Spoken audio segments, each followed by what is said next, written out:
Hello दोस्तों, स्वागत है आप सभी का आपके अपने YouTube channel my great India study में। तो दोस्तों, आज के वीडियो में मैं आप लोगों को संज्ञा के बारे में बताऊंगा। तो दोस्तों देखिए, संज्ञा क्या होती है। किसी व्यक्ति, वस्तु, स्थान, गुण, दोष के नाम को संज्ञा कहते हैं। तो देखिए दोस्तों, संज्ञा के साथ हमेशा जो विभक्ति प्रयोग होती है वो विशिष्ट विभक्ति का प्रयोग होता है।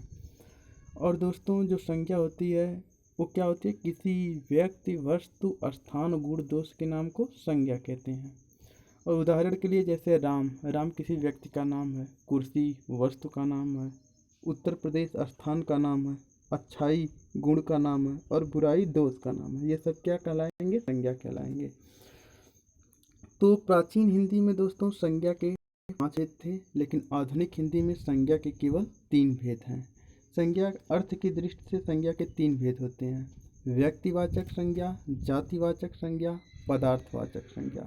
नहीं, व्यक्तिवाचक संज्ञा, जातिवाचक संज्ञा, भाववाचक संज्ञा। जो जातिवाचक संज्ञा होती है वो 2 तरीके की होती है। उसमें एक आता है समूहवाचक संज्ञा और दूसरा होता है पदार्थवाचक संज्ञा। व्यक्तिवाचक संज्ञा क्या होती है, इसको हम लोग इंग्लिश में प्रॉपर नाउन कहते हैं। जो किसी व्यक्ति, स्थान या वस्तु का बोध कराए उसे क्या कहेंगे, व्यक्तिवाचक संज्ञा कहेंगे। वह संज्ञा जो किसी व्यक्ति, स्थान या वस्तु का बोध कराए उसे हम लोग व्यक्तिवाचक संज्ञा कहते हैं। जैसे राम व्यक्ति है, गंगा ये भी व्यक्तिवाचक संज्ञा है, पटना ये क्या है, ये भी व्यक्तिवाचक संज्ञा है। उसी तरीके देखिए, व्यक्तिवाचक संज्ञा की पहचान क्या होती है, जैसे कैसे आप पहचानेंगे कि ये व्यक्तिवाचक संज्ञा है।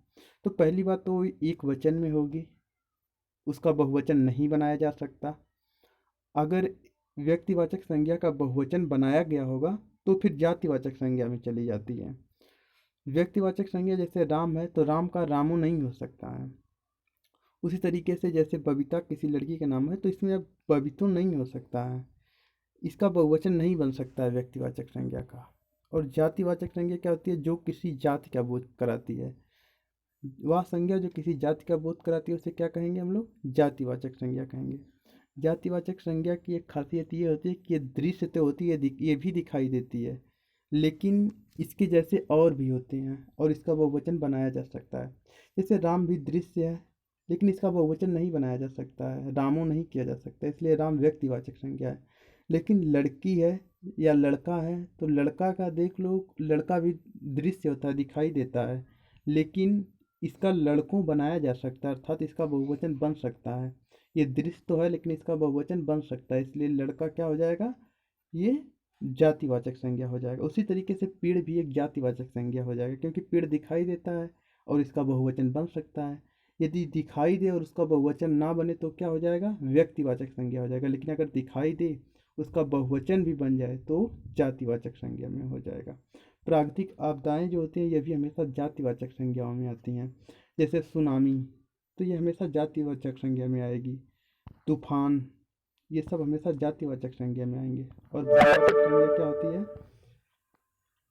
जिसे जिससे किसी भाव का बोध होता है, जैसे कि जिसे स्पर्श या वह संज्ञा जिसे स्पर्श या छुआ ना जा सके उसे क्या कहेंगे, भाववाचक संज्ञा कहेंगे। और भाववाचक संज्ञा की विशेषता यह होती है कि इसे हम लोग देख नहीं सकते हैं, इनको हम लोग देख नहीं सकते हैं, और यह भी हमेशा एक वचन में ही होती है। यदि कहीं पर भी इसी संज्ञा का अगर बहुवचन बनाया गया है तो वह हमेशा जातिवाचक संज्ञा होता है। ये बहुत याद रखने वाली चीज़ है। और भाववाचक संज्ञा क्या होती है, वह संज्ञा होती है जो हमें दिखाई नहीं देती है, जैसे कि बुराई हुआ, प्यार हुआ, क्रोध हुआ आदि, और जिसे इसको छुआ भी नहीं जा सकता है।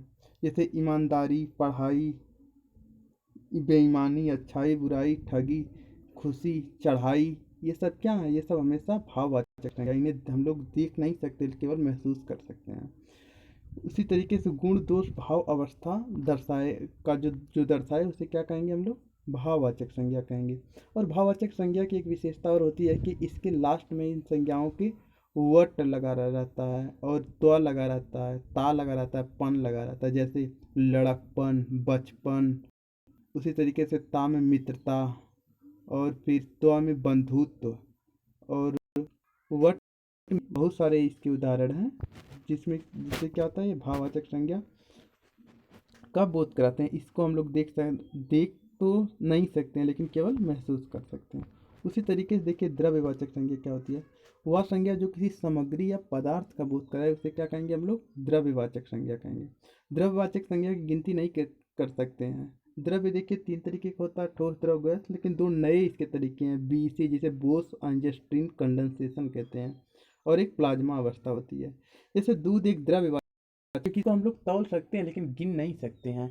उसी तरीके से घी भी एक क्या है, व्यक्तिवाचक द्रव्यवाचक संज्ञा है। डालडा, सोना, चांदी, तांबा, लोहा, ऑक्सीजन, ये सब द्रव्यवाचक संज्ञा है। और समूहवाचक संज्ञा वह संज्ञा जिससे किसी समूह का बोध हो। जैसे आर्मी में बहुत सारी होती हैं। आर्मी में लोगों का एक समूह होता है, संसद में भी, पुलिस भी, संगठन भी। तो ये सब क्या है, ये सब हैं समूहवाचक संज्ञा। और समूहवाचक संज्ञा जो होती है इसका कभी कभी प्रयोग किसकी, समूहवाचक जो संज्ञा है, समूहवाचक की जो संज्ञाएं हैं ये भी पेपर में बहुत ज़्यादा पूछी जाती हैं। इसके अतिरिक्त है कुछ अन्य महत्वपूर्ण चीज़ें हैं जो स्टूडेंट कक्षा 10 व 12 के हैं वो लोग इतना ही, कक्षा 10 के हैं, और लेकिन जो स्टूडेंट कंपटीशन की तैयारी कर रहे हैं वो लोग ये चीज़ें भी काफ़ी याद ध्यान दें। जैसे व्यक्तिवाचक संज्ञा का जातिवाचक संज्ञा के रूप में प्रयोग होता है। यदि कोई भी व्यक्तिवाचक संज्ञा है, अगर किसी भी वाक्य में उसका बहुवचन बना दिया गया है तो हमेशा जातिवाचक संज्ञा होगा।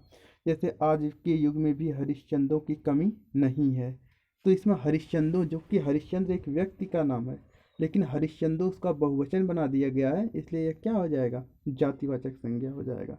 जैसे देश को हमेशा जयचंद्रों से हानि हुई है, तो यहाँ पर जयचंद्र किसी व्यक्ति का नाम है, लेकिन उसको हमेशा हम लोगों ने एक जाति के रूप में प्रयोग किया। जयचंद्रों माने लोगों के समूह का, जाति का बोध कराया, तो इसलिए क्या हो जाएगा, जातिवाचक संज्ञा हो जाएगा। इसी तरीके से यहाँ पर जातिवाचक संज्ञा का व्यक्तिवाचक संज्ञा के रूप में भी प्रयोग होता है। जैसे गोस्वामी जी ने रामचरितमानस की रचना की, यहाँ पर गोस्वामी का प्रयोग गोस्वामी तुलसीदास के लिए किया गया है, कि गोस्वामी तुलसीदास के लिए क्या है, या गोस्वामी जी का प्रयोग किया गया है। लेकिन गोस्वामी बहुत सारे लोग अपने नाम के आगे लगाते हैं, इसलिए गोस्वामी यहाँ पर क्या, एक व्यक्तिवाचक संज्ञा है। गोस्वामी यदि अकेले आएगा तो क्या हो जाएगा, वो गोस्वामी अकेले आएगा तो क्या हो जाएगा, जातिवाचक हो जाएगा। लेकिन यहाँ पर गोस्वामी जी ने रामचरितमानस की रचना की, तो यहाँ पर गोस्वामी तुलसीदास के लिए प्रयोग किया गया, इसलिए यहाँ पर गोस्वामी क्या है, व्यक्तिवाचक संज्ञा है। शुक्ल जी ने हिंदी साहित्य का इतिहास लिखा। हालांकि शुक्ल जी ने हिंदी साहित्य का, यहाँ पर शुक्ल ये क्या है, व्यक्तिवाचक संज्ञा है, लेकिन जो शुक्ल होता है वो हमेशा अगर अकेले आता है तो ये क्या होता है, जातिवाचक संज्ञा होता है। लेकिन यहाँ पर शुक्ल किसके लिए, आचार्य रामचंद्र शुक्ल एक विशेष व्यक्ति के लिए प्रयोग हुआ है, इसलिए यहाँ पर शुक्ल क्या होगा, व्यक्तिवाचक संज्ञा होगा। इसलिए पंडित जी भारत के प्रथम प्रधानमंत्री थे। पंडित जी तो बहुत सारे लोग लगाते हैं, लेकिन यहाँ पर पंडित जवाहरलाल नेहरू किसी एक व्यक्ति के लिए प्रयोग हुआ है, तो इसलिए यहाँ पर पंडित जी क्या है, एक व्यक्तिवाचक संज्ञा है। तो दोस्तों लाइक करें हमारे वीडियो को, सब्सक्राइब करें हमारे चैनल को, जिससे कि हमको मोटिवेशन मिल सके और हम और ज़्यादा नया वीडियो बना सकें। नमस्कार, धन्यवाद।